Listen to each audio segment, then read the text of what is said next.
Hello and welcome to the U.S. Update Immigration. Over the past few days, the U.S. immigration system has gone through another wave of important changes. Courts have stepped in to block some of the Trump administration's toughest moves on rapid deportations. A federal judge has restored critical protections for vulnerable immigrant youth. USCIS has announced new fee increases that will hit many families and employers starting January 1st, and the Supreme Court has agreed to hear a major case on how asylum seekers are treated at the southern border.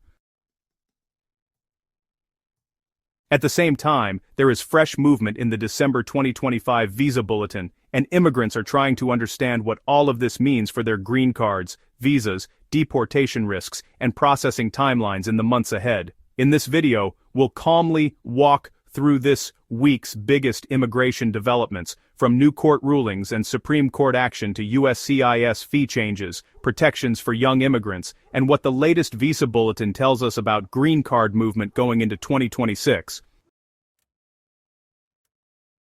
If you are liking this video, please hit the bell button, subscribe, and like it so that you can get updates straight to your smartphone. Now let's get into the video.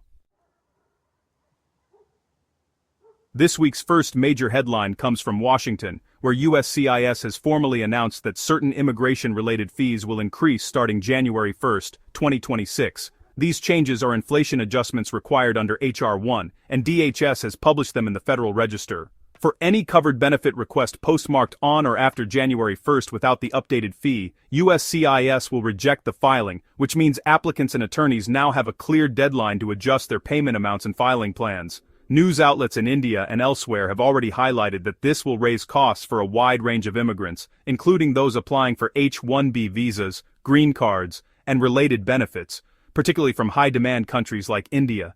Families sponsoring relatives and companies sponsoring workers will need to budget for higher filing costs in the new year. At the same time, the Trump administration faced a significant legal setback on deportation policy. A federal appeals court in Washington, D.C. refused to clear the way for the administration to dramatically expand expedited removal, the fast-track deportation process.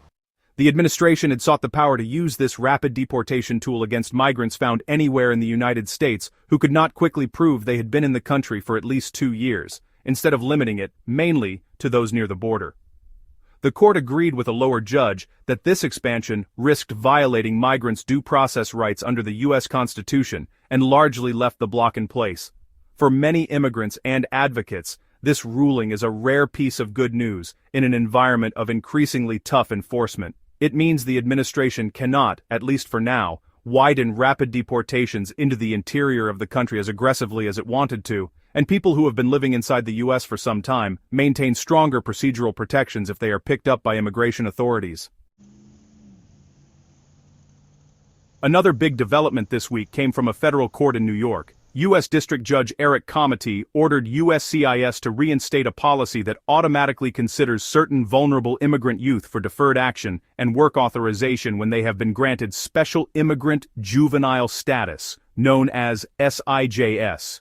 The administration had ended this protection earlier in 2025, leaving many young people who had already been recognized as abused, abandoned, or neglected at risk of deportation, while they waited for long backlogged visas to become available. With this new order, USCIS must once again consider deferred action and work permits for these youth, including both those who already applied and new applicants going forward, at least while the lawsuit continues.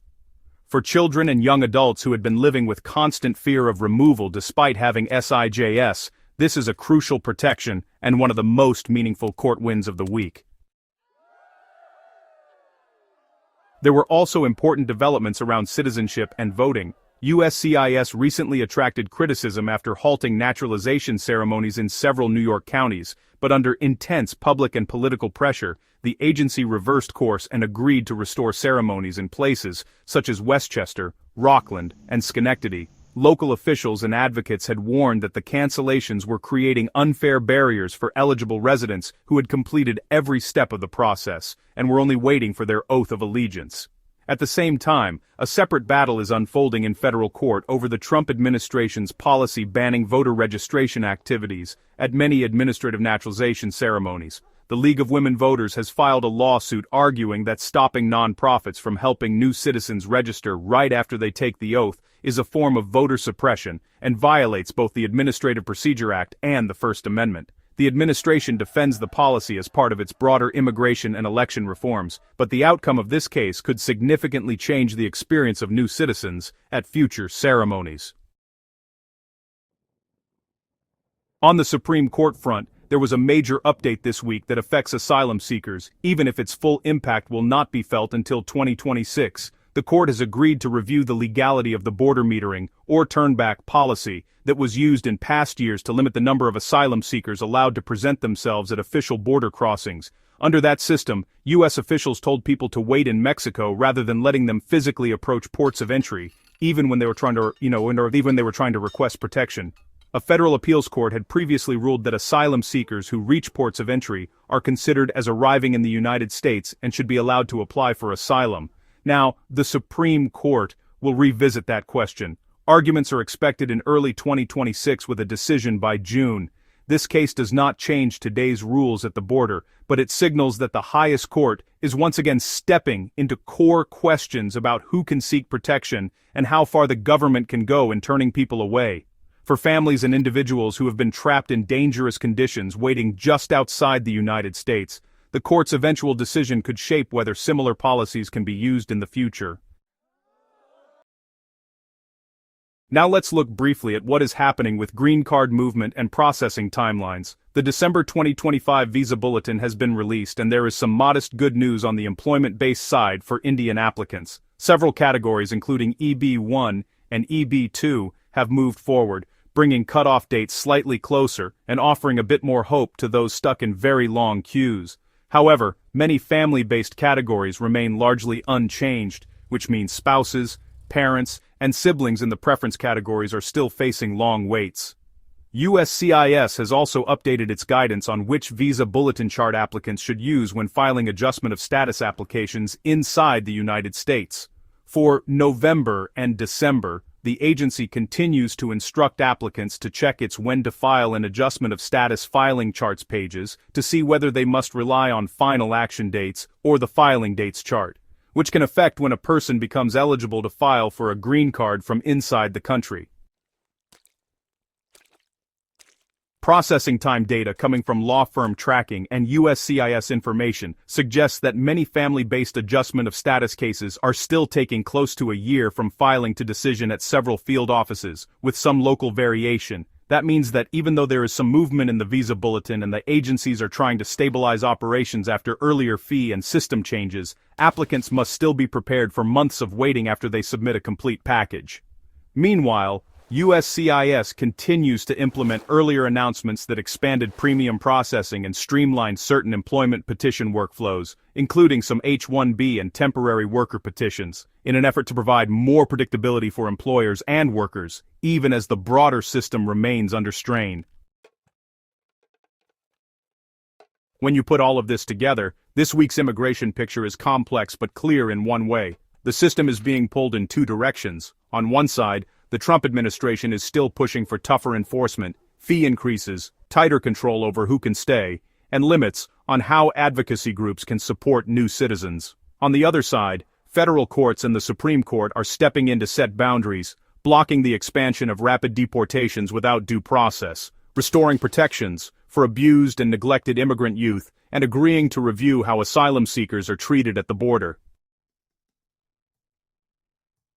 For families, workers, and students watching all of this, it can feel overwhelming, but understanding these developments week by week helps you see where things are actually changing and where your own case might be affected. If you are planning to file in early 2026, you need to keep the new fee schedule in mind. If you or your children are in SIJS or other vulnerable categories, the recent court order may offer new protection. If you are part of a community near the border or have loved ones waiting in Mexico, the Supreme Court's upcoming case will be important to follow. As always, staying informed, keeping your documents complete, checking official USCIS and Department of State updates, and talking to a qualified immigration professional when needed are the best steps you can take in a fast-moving environment like this. That's all we have for this bulletin. The U.S. Update Immigration Channel provides all necessary visa information and procedures for your U.S. immigration journey. It is important to understand the United States immigration processing steps, visa application requirements, processing times, forms, fees, and more. We will continue to provide all information about U.S. visitor visas such as B1 and B2 work visas such as L1A, L1B, and H1B student visas, green cards, immigrant visas, EB1, EB2, EB3, EB4, and EB5 family immigrant visas. If you haven't already, please subscribe to the U.S. Update Immigration Channel. Thank you for watching, and we'll see you in the next video.